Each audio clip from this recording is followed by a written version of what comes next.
시청자 여러분 안녕하십니까? 뉴스온 시작합니다. 내부 정보를 이용해 부동산 투기로 재판에 넘겨진 LH 전북지역본부 직원에게 실형이 선고됐습니다. 경기도 국정감사에서 대장동 개발 특혜 의혹을 둘러싼 치열한 공방이 이어졌습니다. 국제유가 상승으로 서민들의 부담이 커지고 있습니다. 북한이 단거리 탄도미사일을 발사했습니다. 횡성군이 베프 3기 양성에 들어갔습니다. 국회 소식입니다. 경기도 국정감사에서도 대장동 개발 특혜 의혹을 둘러싸고 여야의 공방이 이어졌습니다. 여당에선 구속될 사람은 윤석열 후보다, 야당에선 이재명 후보를 위증죄로 고발하겠다는 얘기가 나왔습니다. 지난 18일 더불어민주당의 이재명 대선 후보가 경기도 국정감사에 출석한 가운데 대장동 개발 의혹을 둘러싸고 여야가 충돌했습니다.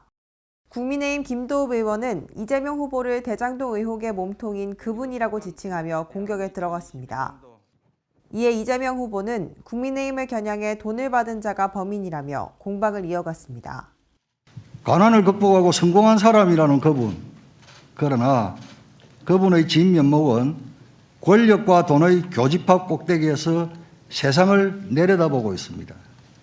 누가 도둑이냐 이렇게 얘기를 하면 작물을 가진 사람이 도둑인 게 맞습니다.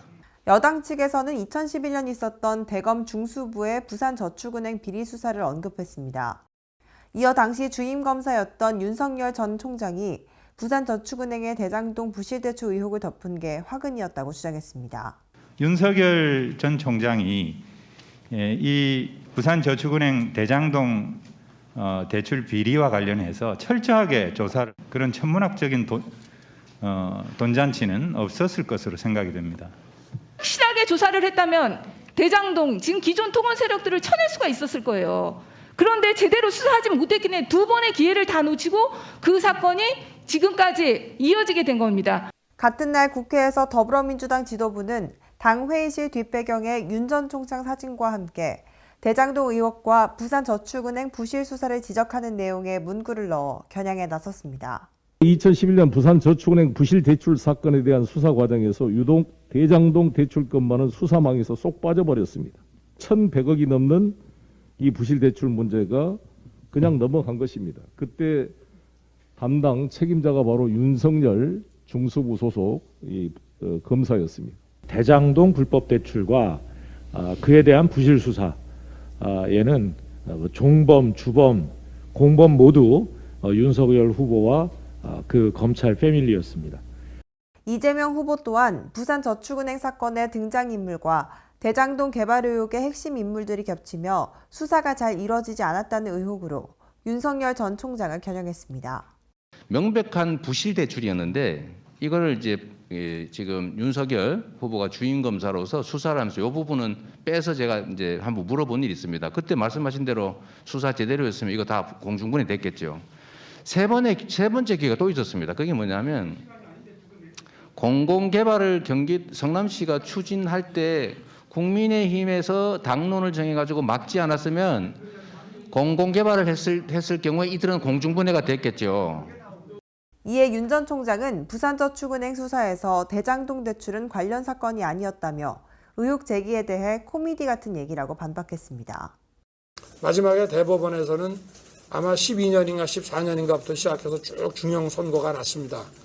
그리고 재산 환수도 저희가 할 수 있는 건 다 했고, 제가 검찰총장이던 시절에 왜 대장동 걸 알고 자기를 수사 안 했냐고 하는 거랑 같은 얘기 아닙니까? 참 코미디 같은 얘기입니다, 한마디로. 국민의힘은 조급한 삼류 꼼수라며 이재명 후보가 비리 결정체라고 반발했습니다. 하지만 김호수 검찰총장은 관련 사건 기록이 있어 수사팀에서 광범위하게 검토하고 다시 수사할 게 있으면 하도록 하겠다고 밝혔습니다. 언론에서 제기된 여러 문제점들, 의혹들은 다 수사 범위 안에 포함을 시키도록 지시했습니다. 그래서 이 사건에 대해서도 관련 사건 기록들이 있어서 수사팀에서 광범위하게 검토하고 또 필요 수사할 곳이 있으면 다시 수사를 하는 방향으로. 한편 법조계에서는 검찰이 성남시장실과 비서실까지 압수수색에 나서면서 논란의 중심에선 이재명 경기지사와 측근들까지 수사가 확대될 수 있다는 전망이 나오고 있습니다. 내부 정보를 이용한 부동산 투기로 재판에 넘겨진 한국토지주택공사 전북지역본부 직원에게 실형이 선고됐습니다. 지난 18일 한국토지주택공사 전북지역본부 직원이 실형을 선고받았습니다. 참여연대와 민주사회를 위한 변호사 모임이 제기한 LH 투기 의혹으로 전 국민이 분노한 지 7개월여 만인데요. LH 직원들은 신도시 개발 등으로 땅값이 오를 만한 곳마다 미리 투자를 하고 거액을 챙긴 것으로 드러났습니다. 앞서 부패방지법 위반으로 구속된 포천시 공무원 박모 씨에 대해 의정부지법 형사 5단독 박수환 판사는 13일 부패방지 및 국민권익위원회의 설치와 운영에 관한 법률 위반 혐의로 징역 3년을 선고했으며 투기로 얻은 수익에 대해서도 몰수를 결정했습니다. 재판부는 박 씨가 지난 2018년에서 2019년 전철 7호선 경기 북부 연장사업 관련 실무를 맡았는데 이 과정에서 취득한 업무상 정보를 이용해 전철역 예정부지 인근에 배우자와 공동 명의로 일대 땅 약 780평과 1층짜리 조립식 건물을 매입한 것으로 판단했습니다. 또한 부동산 가격이 상승할 것이라는 기대가 없었다면 38억 원의 금액을 대출받아 땅을 사들이지 않았을 것이라며 양형의 이유를 밝혔습니다. 이 밖에 LH 전북본부 직원인 이모 씨는 6년 전 전북 완주군 삼봉지구 인근 땅을 매입했습니다. 해당 필지는 이모 씨가 사업 인허가와 지구 계획을 담당한 곳이었는데요. 이 씨가 3억 원가량을 주고 부인과 지인 명의로 사들인 농지 3필지가 5년 사이 공시지가 40% 넘게 상승했습니다. 검찰은 이 씨가 업무상 취득한 비밀을 이용해 땅을 샀다고 보고 재판에 넘겼는데 법원은 혐의가 모두 인정된다며 징역 1년 6개월의 실형을 선고했습니다. 재판부는 이 씨가 땅을 매입할 때 참고한 토지 이용 계획 등은 누군가 이용하면 상당한 이익을 얻을 수 있어 LH가 외부에 공개하지 않는 비밀이었다고 강조했는데요.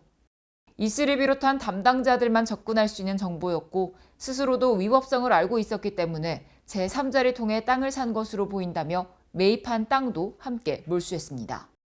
또한 이 씨가 지난 2012년 군산의 한 도시개발 사업용 토지를 직장 동료의 이름으로 낙찰받은 건 역시 유죄로 판단했는데요. 지난 3월 LH 사태 이후 LH 직원이 처음으로 실형을 선고받으면서 다른 LH 관련 재판에도 영향을 줄 것으로 보입니다.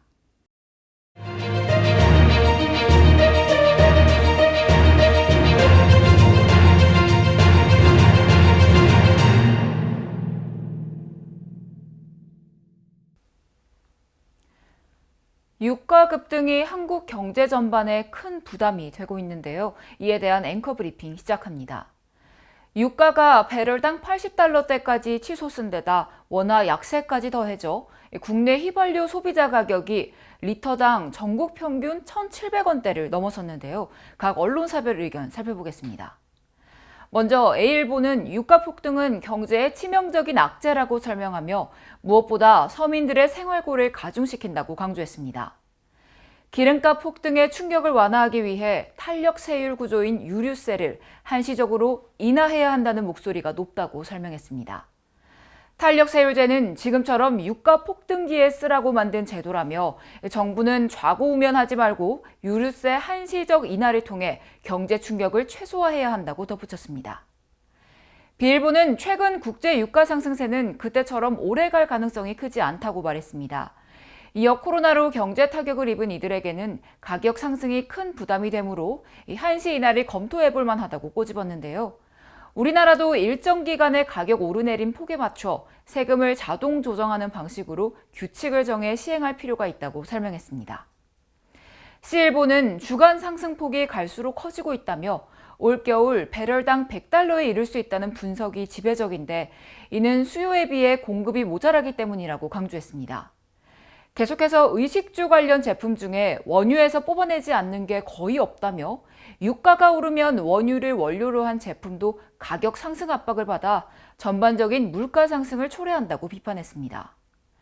이러한 상황 속에 홍남기 경제부총리 겸 기획재정부 장관은 지난 21일 기획재정위원회 국정감사에서 다음 달부터 시행할 유류세 인하 조치를 최소 3개월 이상 시행할 것을 시사했는데요. 향후 대책에 대한 사람들의 관심 또한 모아지고 있습니다.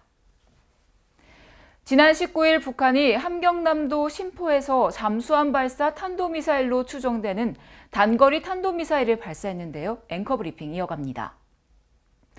발사 위치 등 여러 정황으로 볼 때 잠수함 발사 탄도미사일로 추정돼 심각한 위협이 아닐 수 없다는 이야기가 나오고 있는데요.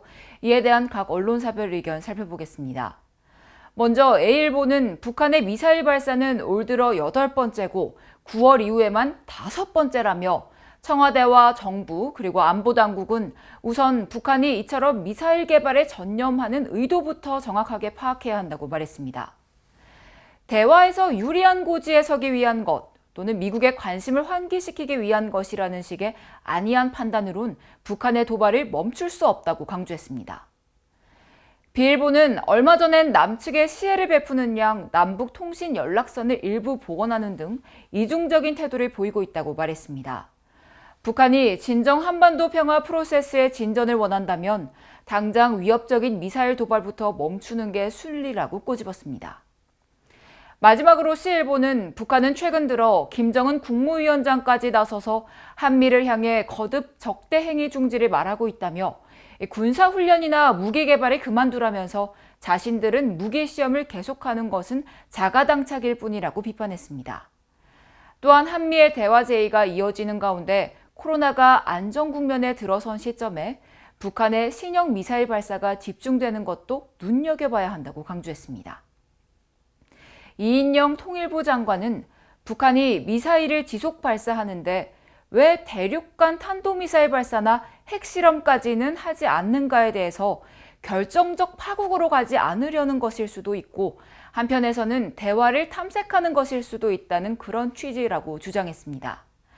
이처럼 이번 사태를 두고 여러 의견들이 나오고 있습니다. 청와대와 관계 당국은 국민의 생명과 안전을 보호하는 데 만전을 기하는 동시에 한반도 평화 프로세스를 진전시키기 위한 방법도 함께 모색해야 할 것입니다. 10월 9일 오후 11시쯤 전남 화순군 북면 한 야산에서 19살 A군 등 친구 2명이 공모해 여자친구인 B양을 흉기로 수십 차례 찌르는 사건이 벌어졌습니다.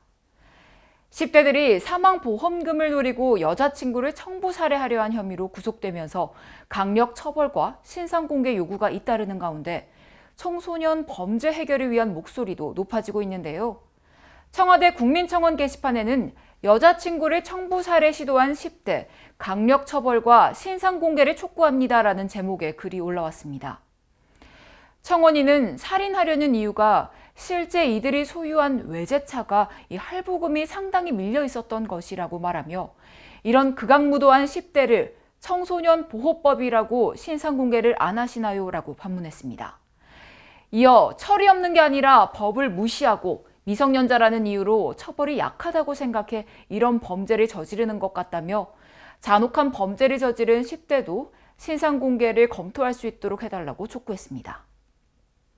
해당 청원에는 25일 오후 1시를 기준으로 약 2만 명이 동의했습니다. 계속해서 수도권 소식입니다. 송파구민과 함께하는 열린 구정을 실천하기 위해 송파구는 제1회에 이어 제2회 송파구민 홍보 모델을 선발했습니다. 송파구가 구청 대회의실에서 제2회 송파구민 홍보 모델 위촉식을 개최했습니다. 부문별 7대1의 경쟁률을 뚫고 선발된 아동, 청소년, 성인, 시니어 4개 부문 최종 23명에게 위촉장을 수여했습니다. 본격적인 활동에 앞서 서울을 이끄는 송파를 주제로 구민 홍보 모델이 직접 워킹과 포즈 퍼포먼스를 선보였습니다. 송파구가 송파 안전체험교육관에서 온라인으로 만나는 안전체험관을 개관합니다. 송파구가 온라인에서 만나는 안전체험관을 개관했습니다. 온라인 안전체험관은 홈페이지 및 애플리케이션 형식의 플랫폼으로 송파 안전체험교육관의 가정안전관을 360도 카메라로 촬영하여 마치 현장에 와 있는 것처럼 보다 생생하고 실감나게 체험할 수 있도록 구성되어 있는데요. 별도의 장비가 없어도 스마트폰, 태블릿, PC로 접속해 이용할 수 있습니다. 구는 양질의 안전교육 콘텐츠를 만들고 다양한 온라인 안전교육을 통해 안전사고 예방을 위해 최선을 다하겠다고 전했습니다. 경기 남부 초대형 지식산업센터가 의왕시에 들어서게 됩니다. 의왕시는 의왕 초평지구에 위치한 경기 남부 초대형 지식산업센터 의왕 스마트시티 퀀텀 기공식을 개최했습니다. 기공식은 의왕 스마트시티 민연기 대표 김상돈 시장을 비롯해 도의원, 시의원 등 15명이 참석해 시청 대회의실과 초평지구 현장에서 동시에 진행됐습니다. 의왕 스마트시티 퀀텀은 작년 6월 의왕 초평지구 자족시설 용지 개발 추천 대상자로 선정된 교보증권 컨소시엄이 약 6,200억 원을 투자해 연면적 약 8만 평 규모로 조성됩니다. 의왕시는 이번 개발 사업을 통해 3년 내 첨단 산업기업과 유망 중소기업 등 600여 개 기업들을 유치하고 1,000명의 신규 일자리를 창출할 계획입니다. 김상돈 시장은 의왕 초평지구는 첨단 산업 기반의 자족도시를 실현하기 위한 디딤돌이 될 것이라며 의왕시 미래형 혁신경제의 상징적 사업인 의왕 초평지구 조성에 차질이 없도록 최선을 다하겠다고 말했습니다. 광역시 소식입니다.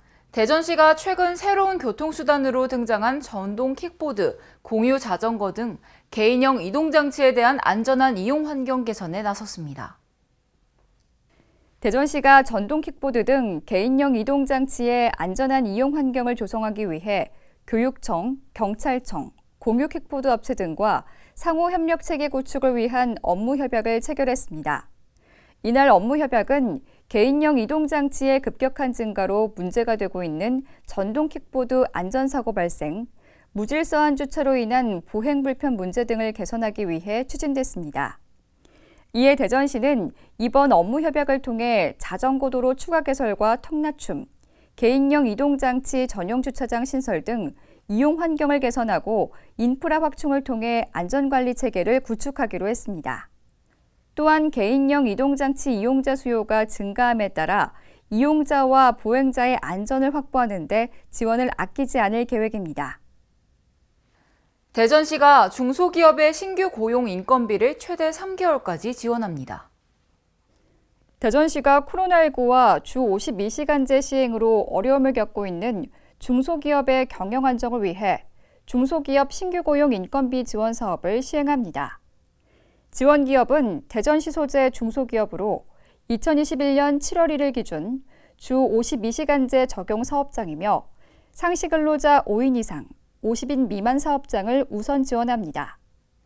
또한 2021년 10월 18일 이후 고용된 대전시 거주 신규 고용자가 지원 대상이며 최저임금을 적용해 월 209시간 근로할 경우 90%에 해당하는 164만 원을 업체당 2명까지 최대 3개월 지급합니다.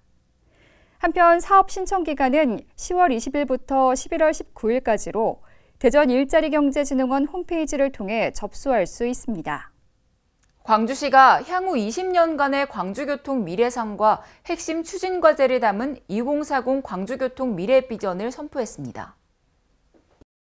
2040 광주교통 미래 비전은 광주시가 지난해 선포한 2045 탄소 중립 에너지 자립도시 성공 실현을 위해 교통 분야의 개혁과 변화가 필요하다는 판단에 따라 수립한 것입니다. 광주시는 빠르고 안전하고 편리한 광주교통 5030을 비전으로 설정해 2040년까지 시민 50%가 대중 녹색교통을 이용하고 주요 생활권을 30분대로 이동 가능한 대중 녹색교통 중심도시로 전환하겠다고 밝혔습니다. 2040 광주교통 미래 비전은 사람과 친환경 교통수단이 우선되는 대중교통 중심도시, 녹색교통 중심도시를 만드는 것입니다. 승용차처럼 빠르고 편리한 대중교통 체계를 구축하겠습니다.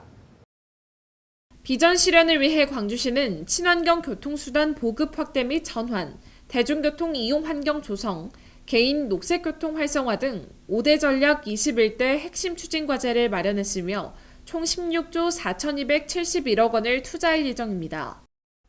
광주 동구에 위치한 대인예술시장이 상인과 시민, 예술인이 함께 어우러지는 예술시장으로 재단장했습니다.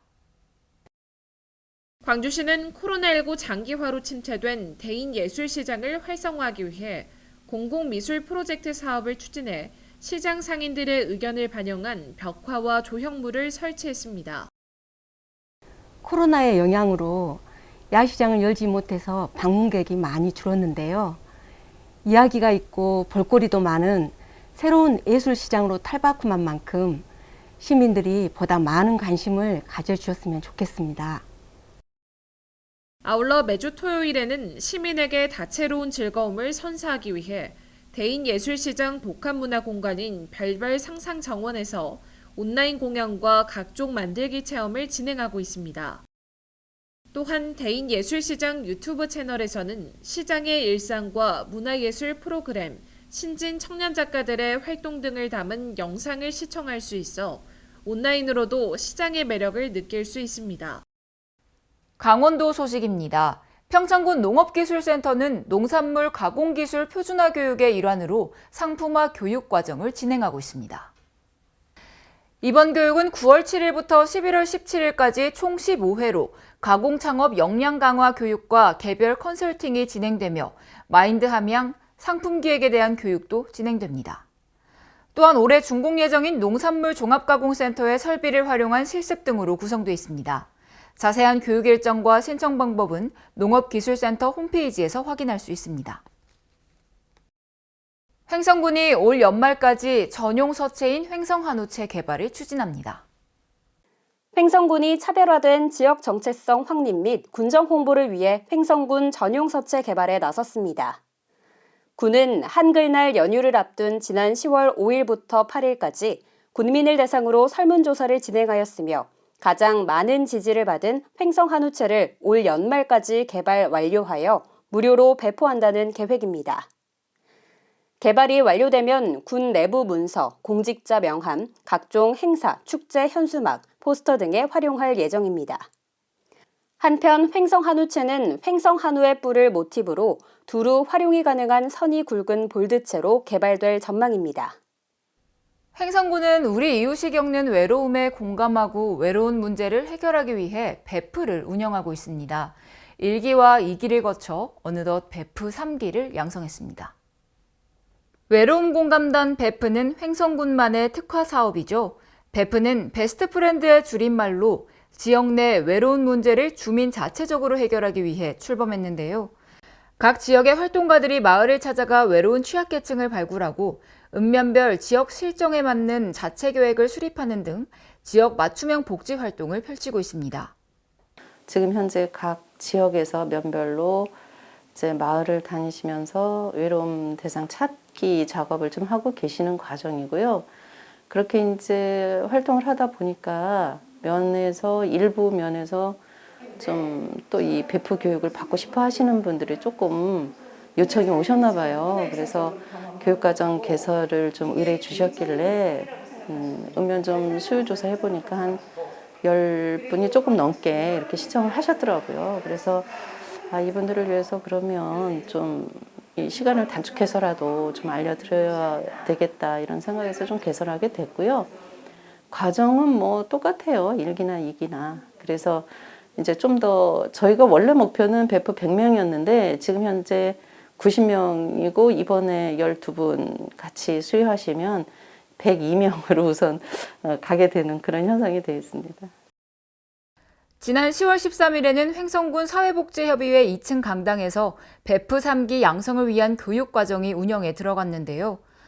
코로나19 상황에 따라 13일부터 20일까지 온오프라인을 병행해 이루어졌으며 외로움과 공동체, 지역 복지활동가의 역할 등에 대한 내용을 배웠습니다.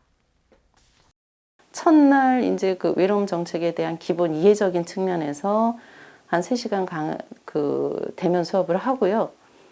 그 다음 주까지 그 일주일 동안에는 저희가 비대면으로 그 동영상 교육을 스스로 하실 수 있도록 그렇게 유튜브를 열어드렸습니다. 그래서 그거 수강을 받으시고 20일 날은 이제 그 지역에서 실제적으로 하셔야 하는 활동가로서의 역할이라든지 이런 부분에 대해서 한 2시간 정도 하고 그 수료하는 이런 과정으로 좀 만들었거든요. 그래서 1, 2기가 대면으로 하다 보니까 그때는 그래도 그나마 코로나의 그 위기 상황을 좀 피해서 하긴 했는데 이번에는 뭐 명절이든 뭐든 해가지고 또 확산 추세라서 이렇게 병행을 해서 추진하게 됐어요. 그래서 이분들도 마찬가지로 지금 현재 마을에서 하고 있는 그 베프님들과 같이 마을의 외로움 대상을 찾는데 우선 같이 협력해서 하는 그런 활동부터 시작을 하게 될 거예요. 그렇게 추진하려고 합니다. 네. 충청도 소식입니다. 청주 등 일부 시군에서 보이는 코로나19 확산세를 안정시키기 위해 충북도가 대책 마련을 위한 긴급회의를 열었습니다. 이번 회의에는 이시종 지사와 김성근 도부교육감, 한범덕 청주시장 등 8개 기관장과 이은규 충청권 질병대응센터장이 참석했습니다. 이시종 지사는 정부가 11월 단계적 일상회복을 준비하는 상황인데 충북은 학생과 외국인 근로자를 중심으로 한 집단 감염이 급격하게 증가하고 있어 특단의 대책 마련이 필요하다고 강조했습니다. 더불어 10월 말까지 지금의 확산세를 안정시키기 위해 각 기관별로 방역 지침 준수에 솔선수범해달라고 요청했습니다. 이와 함께 도민 모두의 안전을 위해 사적 모임은 최대한 자제하고 방역수칙 준수에 적극적으로 협조해줄 것을 도민들에게 당부했습니다. 계속해서 경상도 소식 전해드립니다. 양산 시립합창단이 시민들을 위한 가을 음악회를 개최합니다. 가을밤 콘서트 등 여러 시간대에 다양한 볼거리와 즐길거리를 제공할 예정입니다. 이번 가을음악회는 10월과 11월 2달간 매주 화요일과 목요일에 쌍병루 아트홀에서 16차례 진행될 예정이며 브런치, 한낮에 가을밤 콘서트 등 여러 시간대의 다양한 콘셉트로 볼거리와 즐길거리를 제공합니다. 음악회는 지난 14일까지 열린 음악 백신 접종 콘서트에 이어 시립합창단이 기획하고 연출한 음악극인 양산시민 노래자랑 I love 양산과 우산 윤현진 코러컬, 세계 음악여행 등이 차례로 개최됩니다. 시민 누구나 무료로 관람이 가능하지만 양산문화예술회관 누리집을 통해 온라인 사전 예매를 해야지만 입장이 가능합니다. 한편 찾아가는 베란다 미니 콘서트도 관내 13개 아파트 단지에서 열립니다. 양산 시민 여러분 안녕하십니까? 저는 양산시립합창단의 지휘자 김재복입니다. 코로나로 인하여 우리 시민 여러분께서 많이 힘드실 텐데요. 그래서 저희 양산시에서 특별히 기획을 했습니다. 힘들어하시는 주민 여러분들을 위해서 각 아파트를 찾아다니면서 저희들이 베란다 콘서트를 기획했습니다. 알찬 프로그램으로서 여러분들을 찾아서 위로하고 편안한 그런 음악회가 될 수 있도록 저희들이 준비를 했습니다. 아파트 단지 내 적정 공간을 활용해 소규모 공연을 열고 주민들은 집 베란다에서 관람하는 형태로 진행되며 사전 신청을 받아 선정한 13곳에서 25일까지 진행됩니다. 포항시가 산업구조 다변화를 위한 신성장 산업 발굴과 육성에 힘을 쏟고 있는데요.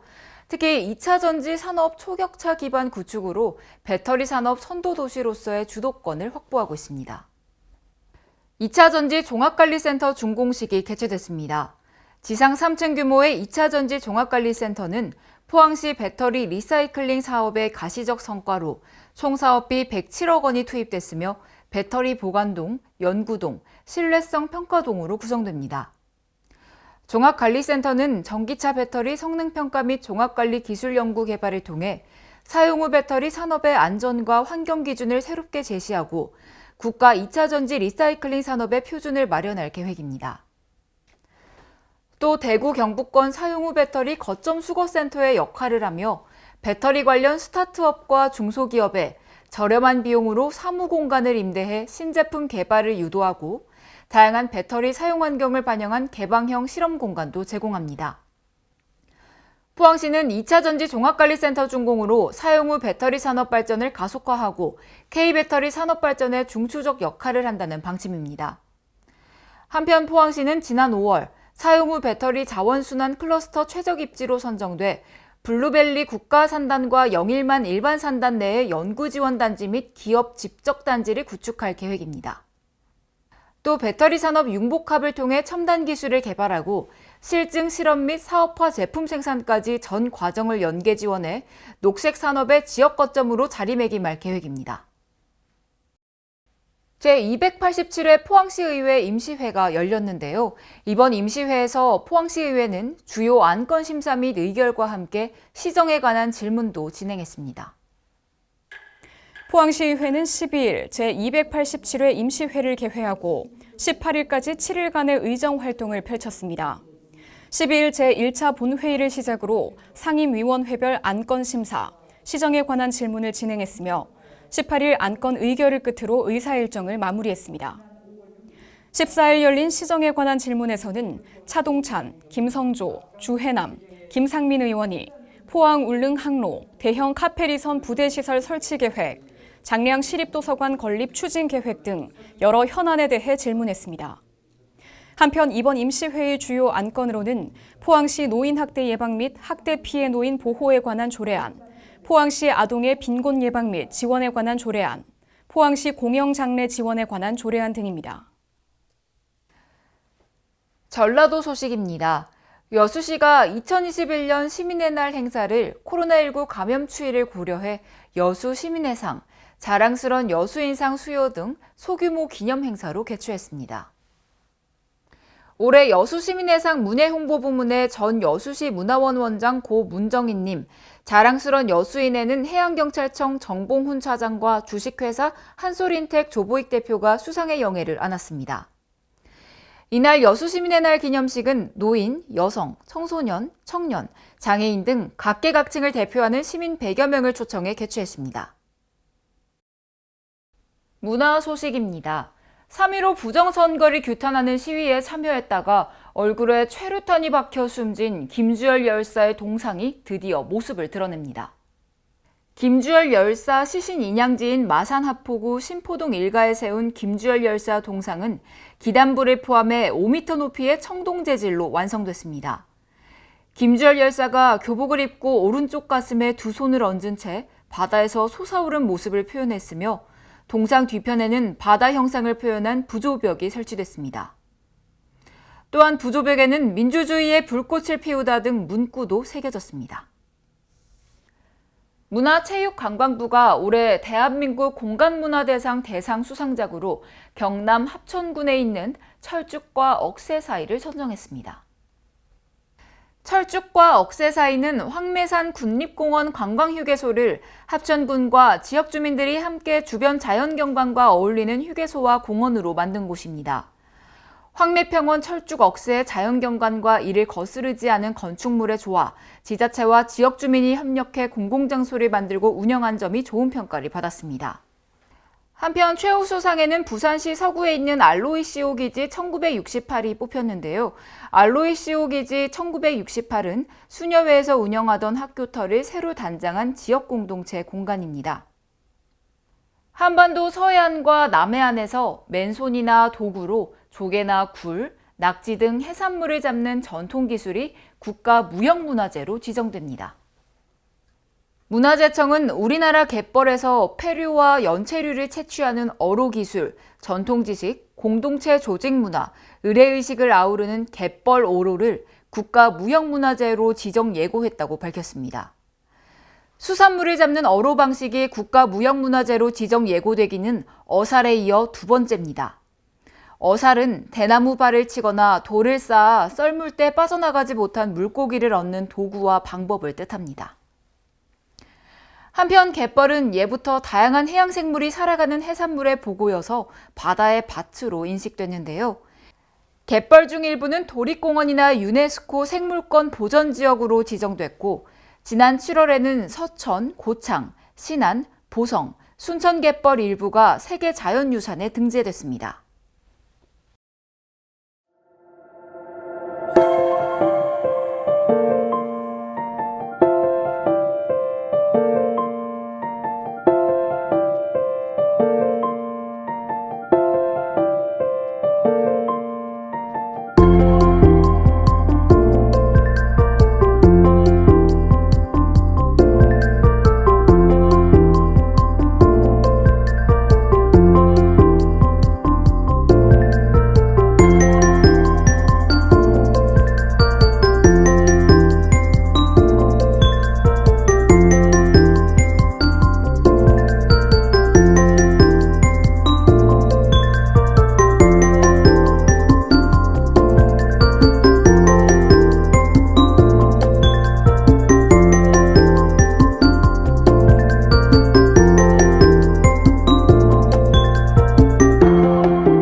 짙어지면서 일교차가 커지고 있는데요. 기온이 낮아지는 요즘 같은 환절기에는 건강관리에 주의가 필요합니다. 꾸준한 운동과 영양이 풍부한 음식을 섭취해 건강한 가을 보내시기 바랍니다. 이상 뉴스 마칩니다. 시청해주신 여러분 고맙습니다.